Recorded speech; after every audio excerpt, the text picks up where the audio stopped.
Welcome into Off the Field with Josh Allen, and we are right off the practice field as you guys get ready to head to Cleveland this week. You've been having an amazing individual season. I know when you came in to training camp, you talked to us about that was a goal for you in the offseason, but what's been different for you this year? Me being able to take care of my body, first and foremost. I think being consistent on there, if something happens, taking care of it. And doing extra outside of the facility. Obviously, I think we have one of the best training staffs here to help us, stay in the best shape. But also is what are you doing outside of the building? And what I'm doing outside of the building is working for me, and I lean heavy on it. And if I continue to do that, continue to prepare mentally, physically, then I can have confidence that I can go out there and play at a high level. I think you'll be the first one to admit, I know you've talked about it before, your success is based off those around you, and the second year under Mike Caldwell, the defense has been doing great, probably better than maybe people expected them to. Is that just being more comfortable with each other, or just because you know each other so well? Having trust is huge, playing in a team sport, knowing where everybody's going to be, having trust that you are going to be where you're going to be, and if you do trying to make a play, hop out of a gap, that you have guys around you that trusts you, that allows you to play a little bit more freer. And so like when I work with my triangle, I look at Foye and Ray, when I'm playing gaps. Look back, I probably did since last year with me and Ray. It's like, hey, I know I'm supposed to be in this gap, but I feel like I should be in this one. And I turn back and I tell him, he's like, just go make a play. And I have that trust that if I do shoot it, that he's gonna come and replace me. And we've done that so many times to where it's like, I may not be right, but I also know Ray's gonna help make me right. I think just having that trust, doing it in practice, then eventually doing it in the game, has helped us gain that trust within each other that we can just go out there and just play as fast as we can. You're approaching the franchise record for most sacks in a season. That's held by Calais Campbell, who you know, of course. Have you thought much about that yet? Or are you going to think about it after the fact, or what that kind of means to you? I mean, I think about it throughout the week, but on game day, it's like make the plays that come to me.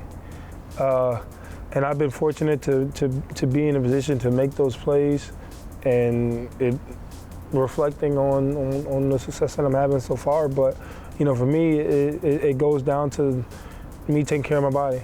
Me coming into a game where it's like I can dominate my matchup. Physically, I'm ready. Mentally, I'm ready. Spiritually, I'm ready. So that's giving me the confidence to, you don't know what play is going to be, just be where your feet are and make your play. And so that's what I think about.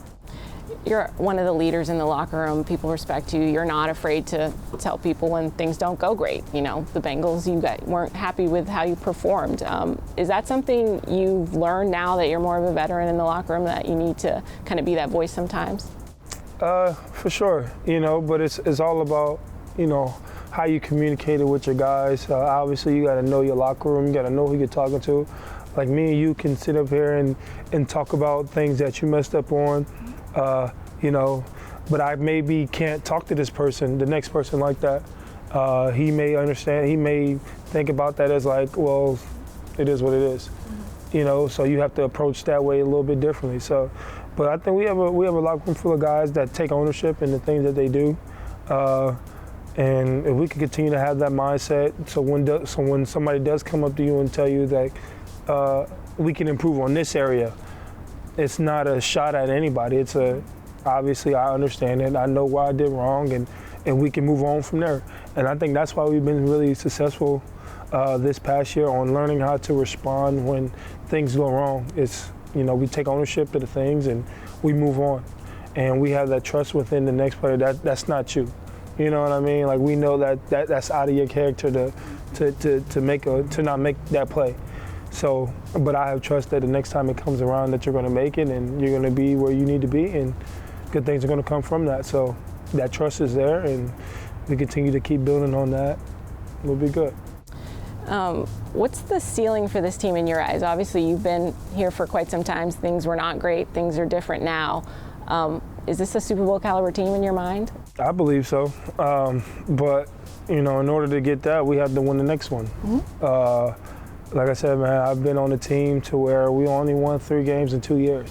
So being 8-4 is a huge accomplishment in itself. It's extremely hard. Obviously, we want to win the matchups that we don't. Obviously, that was a matchup that I feel like we could have took advantage of, but we didn't. But it's next man. It's next man up. So we have the Cleveland Browns, and this is an opportunity to take that step forward. First of all, we have to win our division, and we're in a good spot in that. We have one more divisional game. I know Houston they had to play a couple of those divisional teams, Colts as well. So for us, but we can control, win this game, then focus on the next. But you know, we got to get into the playoffs, and once we get into the playoffs, that starts a whole new season. And you win those 3, get to the Super Bowl, and that's where we all want to be. But it's got to handle our business out here. Fair enough. Down the road. That's Off the Field with Josh Allen.